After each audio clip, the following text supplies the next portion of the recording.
அன்னை தமிழ் உறவுகளுக்கு வணக்கம். தேர்தல் களம் வலுவாக சூடு பிடிச்சிருச்சு. ஒரு பக்கம் தேர்தல் கூட்டணி, மற்றொரு பக்கம் சீட்டு பேரம் நோட்டு, இது ஒரு பக்கம் முட்டி மோதிக்கிட்டு இருக்கு. திராவிட முன்னேற்ற கழகம் ஒரு கூட்டணி, அண்ணா திராவிட முன்னேற்ற கழகம் ஒரு கூட்டணி.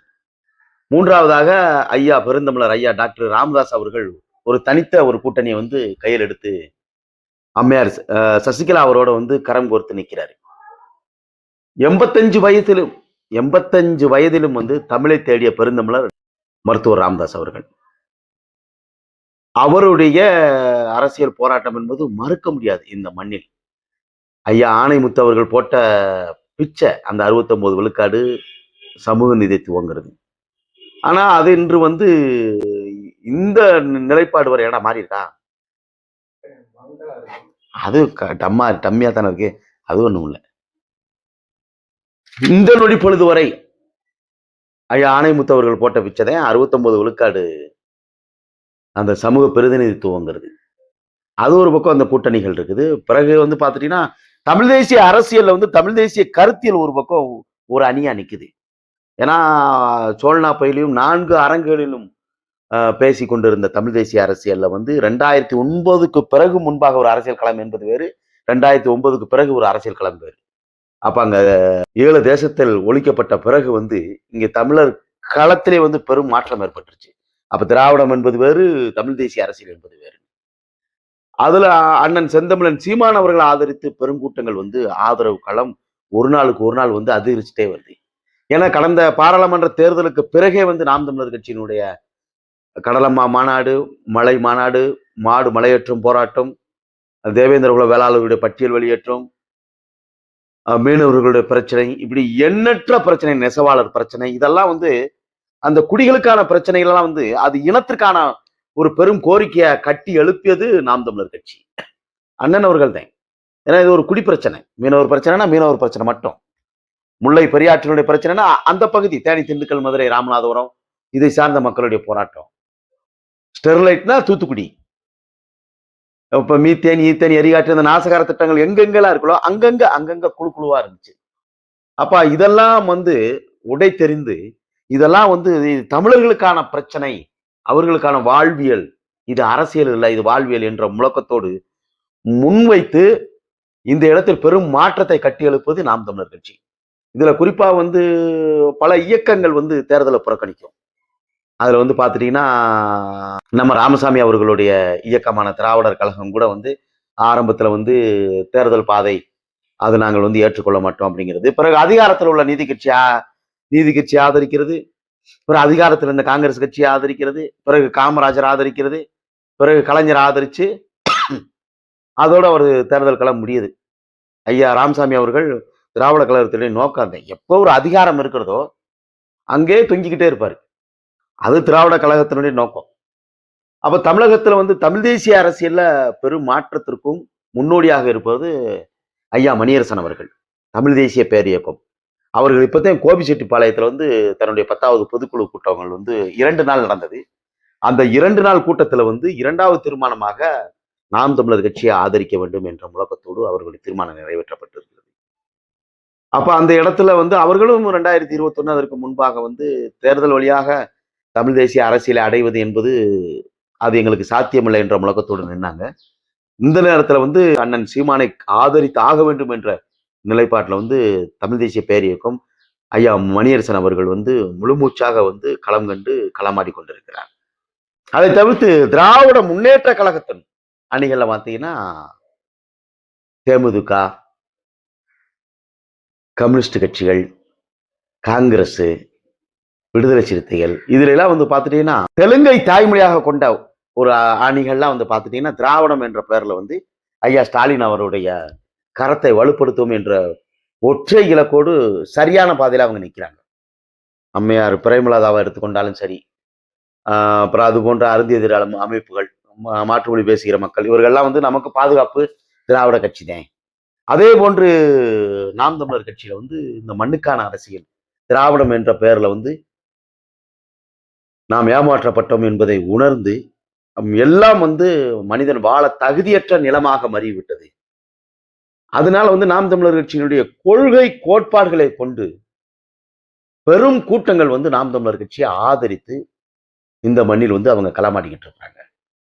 அப்ப திராவிட கட்சிகள் ஒற்றை இலக்கோட ஒண்ணு மட்டும் கருத்தில் கொண்டு நிக்குது. இந்த மக்களை எப்படியாவது இலவசத்தை கொடுத்து நாம் வந்து வாக்கை பெற்று விடலாம் அப்படிங்கிறதுல வந்து இலவசம்தான் அவர்களுடைய முதலீடு. ஆனால் நாம் தமிழர் கட்சி எப்படியாவது இனமானத்தை சொல்லி இனமானத்தை கற்றுக் கொடுத்து அவர்களுடைய வாக்குகளை பெற்று விடலாம். ஒண்ணு இலவசம், இன்னொன்னு இனமானம். இது ரெண்டுதான் இந்த மண்ணுக்கான போட்டி. ஒண்ணு திராவிடமா இல்ல தமிழ் தேசியமா என்ற முழக்கம் தான் இந்த இடத்துல வந்து விவாத களமா நடக்குது. அதுல நியூஸ் தமிழ் வந்து எல்லா மாவட்டங்கள்லையும் வந்து திராவிட முன்னேற்ற கழகம், அண்ணா திராவிட முன்னேற்ற கழகம், நாம் தமிழர் கட்சி, இப்ப தாவேகா கூட வந்தாங்க. அப்புறம் இடைப்பட்டு அவங்களால அவங்க வர முடியல. தாவேகா பல இடங்கள்ல வந்து கலந்து கொள்ளவில்லை. ஆனா இதுல வந்து முந்தா நாள் காரைக்குடியில வந்து தம்பி இடும்பாவனம் கார்த்திக் அவர்கள் வந்து ஒரு கருத்தரங்கத்துல வந்து கலந்துருக்கிறாரு. அந்த இடத்துல கருத்தியல் கருத்தியல் வைக்க தெரியல திராவிட கட்சிகள். அப்ப மானாமதுரையை சேர்ந்த ஒரு ஒரு எருமை, ஒரு சேங்கை மாறன் ஒருத்தன் சேரை கொண்டு எறிகிறது, நெறியாளருடைய மண்டையை உடைக்கிறது. எப்பயுமே போல குண்டர்கள் தானே அவங்க. அதாவது வந்து கருத்தியலுக்கு எதிர்கருத்து வைக்க முடியல, தர்க்கம் பண்ண முடியல. உடனே வந்து வந்து அவன் வன்முறையில இறங்குறேன் அப்படின்னா அது எவ்வளவு ஈனத்தனமான செயல். நீ தரமான ஆளு, சரியான ஆம்பளை இடும்பவனம் கார்த்திக்கு. அவர் பேசுகிற பேச்சுக்கு அவர் பண்ற இடும்பவனம் கார்த்திக் பண்ற தர்க்கத்திற்கு பதில் தர்க்கம் பண்ணணும். கருத்தியலுக்கு பதில் கருத்தியல் செய்யணும். அது இல்லை. நாங்கள் நாம் தமிழர் கட்சி இந்த மண்ணுக்கான இந்த மக்களுக்கான ஒரு அரசியலை கட்டி எழுப்ப வேண்டும் என்ற முழக்கத்தோடு 70 ஆண்டு காலத்திற்கு மேலாக இருந்த இந்த திராவிட கட்சிகள் மண் வளம், மலை வளம், காட்டு வளம், கனிம வளம் அத்தனையும் கொள்ளையடிக்கப்பட்டு சிதைக்கப்பட்டு உலக நாடுகளுக்கும் அண்டை நாடுகளுக்கும் அந்நிய தேசங்களுக்கும் வந்து அது கடத்தி கொண்டிருக்கிறது, அழித்து கொண்டிருக்கிறது என்பதை வந்து இந்த மண்ணில் நாங்கள் பதிவு பண்றோம். அதுக்கு திராவிட கட்சி நீங்கள் வந்து பதில் தர்க்கம் பண்ணணும். நாங்கள் மலை வளத்தை மீட்டெடுத்தோம், நாங்கள் காட்டு வளத்தை மீட்டெடுத்தோம், நாங்கள் கனிம வளத்தை மீட்டெடுத்தோம், நாங்கள் கடல் வளத்தை மீட்டெடுத்தோம்ங்கிறத கருத்தியலுக்கு பதில் கருத்தியல் வைக்கணும்ல. அப்ப இந்த மண்ணுக்கான அரசியலே வந்து இன்னைக்கு தோற்று போனதற்கு காரணம் திராவிட கட்சிகள் இந்த மண்ணில் நீங்கள் ஆண்ட ஆட்சியினுடைய வலிமை இழந்ததனுடைய நோக்கம் தான் இன்னைக்கு இவ்வளவு சிக்கலுக்கும் காரணம். விவாத நிகழ்வுகளை கச்சத்தீவு தாரை வார்க்கப்பட்டதுங்கிறது நாங்க சொல்றோம். நீ அது இல்ல, நாங்க திராவிட ஆட்சியில் மீனவர்கள் பாதுகாக்கப்பட்டோம் என்பதை வந்து திராவிட கட்சிகள் தான் நீங்க தான் பதிவு செய்யணும். புரிஞ்சுட்டீங்களா? ஈழ தேசம் அழிந்தது திராவிட கட்சிகளால். இந்திய தேசியம் என்று காங்கிரஸ் கட்சி அதிகாரத்தில் இருக்கும் பொழுது ஈழ தேசம் அழிக்கப்பட்டது. அப்ப இல்ல, நாங்க அழிக்கல அப்படிங்கிறத வந்து நீங்க தான் இந்த இடத்துல திராவிட கட்சிகள் தான் பதிவு செய்யணும். அப்ப இதற்கெல்லாம் வந்து எந்த துணிவும் கிடையாது. பிற்போக்குத்தனமா வந்து நாளை கம்பெடுத்து எறியறது, கள்ள கொண்டு எறியறது, சேர் எடுத்து வீசுறது, இது என்ன மாதிரி அரசியல் தளம்? நாம் தமிழர் கட்சிக்காரனுக்கு சண்டை ஓட தெரியாதா?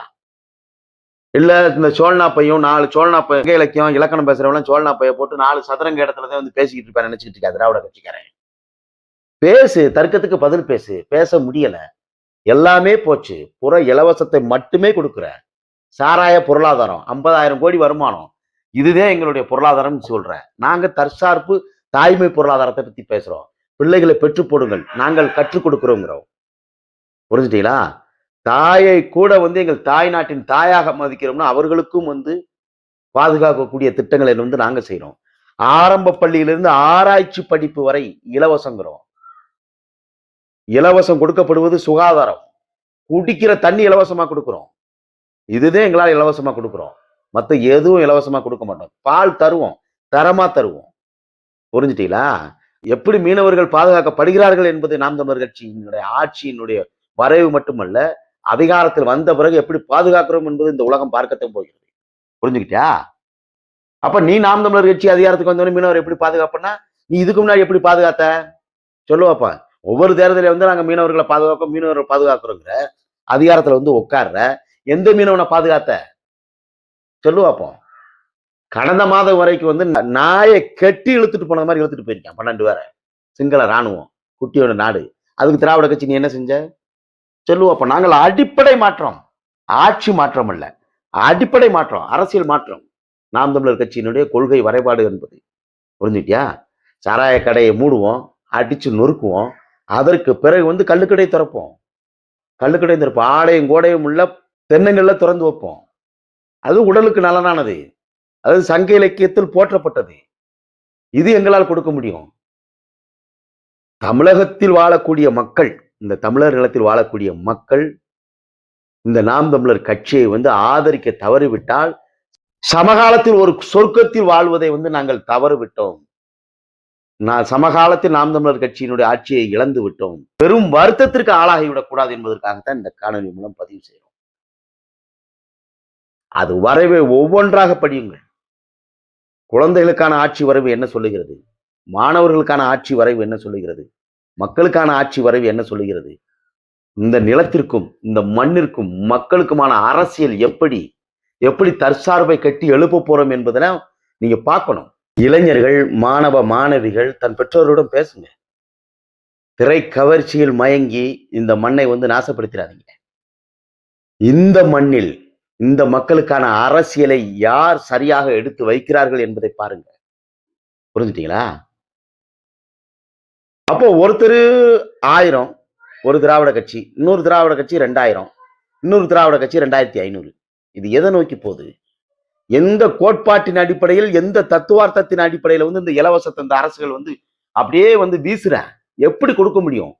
நீங்க சொல்லுங்க பாப்போம், எப்படி கொடுக்க முடியும்?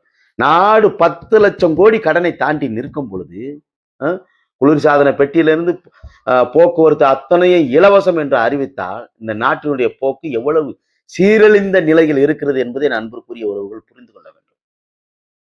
சொல்லுங்க பாப்போம். இந்த திராவிட கட்சிகள் அதிகாரத்திற்கு வந்த பிறகுதான் வந்து இத்தனை இலவசங்கள்.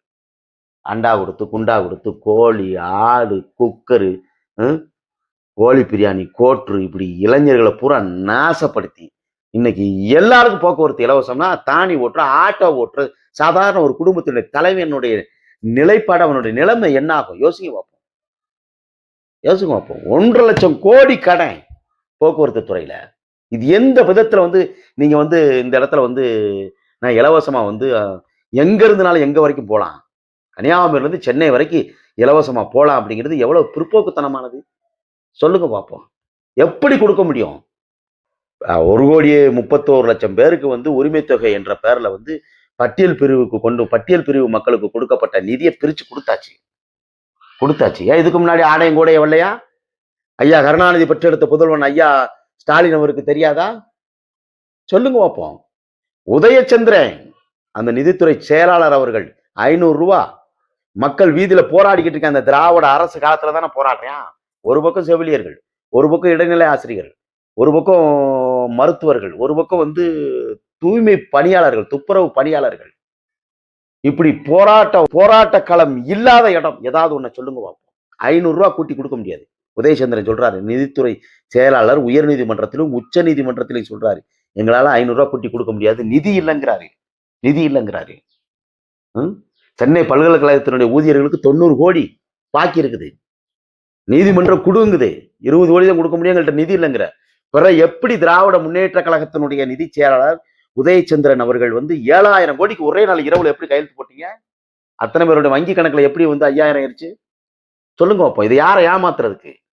இது மிகவும் பிற்போக்குத்தனமானது. தமிழக மக்கள் சுதாரித்துக் கொள்ளுங்கள். நீங்கள் சுதாரித்துக் கொள்ளவில்லை என்றால் உங்களுடைய தலைமுறை, உங்கள் பிள்ளைகள் சோமாலியாவை நோக்கி நகர்ந்து கொண்டிருக்கும் இந்த தமிழகத்தில் பிச்சை எடுக்கக்கூடிய கால சூழல் உருவாகிவிடும். இதை எச்சரிக்கிறோம் நாம் தமிழர் பிள்ளைகள், இதை எச்சரிக்கிறோம். நாங்கள் என்ன 70 ஆண்டு காலமாக வந்து இந்த மண்ணில் வந்து தீர்க்க முடியாத மீனவர் பிரச்சனையை இனிமேல் வந்து இந்த திராவிட கட்சி தீர்த்துறப்போதா? சொல்லுங்க பார்ப்போம். சொல்லுங்க. நம்ம முன்னோர்கள் குன்று இருக்க இடமெல்லாம் குமரன் இருந்தாங்க, அந்த மலைகளை பூரா வெட்டி அழிச்சிட்டான். சாதாரணமா ஐயா சகாயம் சொல்றாரு, மதுரையை சுற்றியுள்ள மலைகளுடைய காலங்கள், பிறப்பின் காலங்கள் 200 கோடி ஆண்டுகளுக்கு பழமையானதுங்கிறாய். ஒரு மலையோட காலம் அதெல்லாம் வெட்டி வெட்டி வெட்டி வெட்டி உடைச்சிட்டான். 50 வருஷத்துல உடைச்சிட்டான். அதை எப்படி நம்ம உருவாக்க முடியும்? நீங்க சொல்லுங்க பார்ப்போம். இன்னைக்கு தண்ணியே இல்லாத அரபு நாடுகள் வந்து விவசாய நாடா மாறிக்கிட்டு இருக்கு. குட்டி குட்டி நாடெல்லாம் பொருளாதாரத்துல தன்னிறைவு அடையும் பொழுது ஏன் நம்ம நாடு மட்டும் தன்னிறைவு அடைய முடியல? காரணம் என்ன? நீங்கள் மக்கள் தான் ஆய்வு செய்யணும். இவங்க மறுபடியும் வந்து இவங்களுடைய சாராய பொருளாதாரத்தை வந்து தகர்த்தெறிவதற்கான ஒரு நேரம் தான் இந்த தேர்தல் களம். அதுல நாம் தமிழர் கட்சி ஆதரிங்க, விவசாயி சின்னத்தை ஆதரிங்க. நீங்க இதெல்லாம் மறுபடியும் 4854 கடை, இன்னும் 10,000 கடையை திறப்பான். நாம் வந்து அப்படி இல்லை, சாராய பொருளாதாரம் இல்லை, தற்சார்பு பொருளாதாரம். அந்த தற்சார்பு பொருளாதாரம் தான் அடுத்த தலைமுறைக்கான ஒரு அரசியலை மட்டுமல்ல, வரும் பிள்ளைகளுக்கான ஒரு வாழ்வாதாரத்தை கொடுக்கக்கூடிய ஒரு அரசு, அது நாம் தமிழர் அரசு தான் என்பதை என் அன்பிற்குரிய உறவுகள் புரிந்து கொள்ள வேண்டும். இங்க இனவாதம் பேசுறியான், இங்க மற்ற மொழிக்காரங்கள் எல்லாம், மற்ற மொழி பேசுகிற மக்கள் எல்லாம் வந்து விரட்டி அடிக்க போறியான், இதெல்லாம் பிற்போக்குத்தனமானது. நாம் தமிழர் கட்சியினுடைய ஆட்சி வரைவு அப்படி சொல்லல. எல்லா குடிகளுக்கும் பிரதிநிதித்துவம் கொடுத்திருக்கு. சௌராஷ்டிரா மக்களுக்கும், தெலுங்கர் மக்களுக்கும், இந்தியர் மக்களுக்கும், தெலுங்கு பேசுகிற, கன்னடம் பேசுகிற கவுண்டர்களுக்கும், இஸ்லாமியர்களுக்கும், எல்லா மக்களுக்கும் பிரதிநிதித்துவம் கொடுக்கப்பட்டது நாம் தமிழர் கட்சி. இருக்கிற கையகல நிலத்தில் எங்களுக்கான ஒரு ஆட்சி வேண்டும், வரைவு வேண்டும் என்பதற்காகத்தான் நாங்கள் போராடுகிறோமே தவிர, தமிழர் மட்டும்தான் ஆள வேண்டும், மற்றவரெல்லாம் வேடிக்கை பார்க்க வேண்டும், அடித்து விரட்ட வேண்டும் என்ற நோக்கம் நாம் தமிழர் கட்சிக்கு இல்லை என்பதை அன்பிற்குரிய உறவுகள் புரிந்து கொள்ள வேண்டும். அதனால் காலம் கடந்து அந்த சீட்டுக்கும் நோட்டுக்குமான சண்டையே இன்னும் உங்களுக்கு முடிஞ்ச பாடு இல்லை. பாருங்க, இந்த நொடி பொழுது வரை திராவிட முன்னேற்ற கழகம் யார் என்னுடைய கூட்டணி கட்சிகள்ல எத்தனை பேருக்கு நாங்கள் வந்து தொகுதி ஒதுக்கப்பட்டிருக்கிறோம், எந்தெந்த சின்னத்தில் அவர்கள் வந்து போட்டியிட போகிறார் என்பது எந்த திட்ட வரைவும் இல்லை.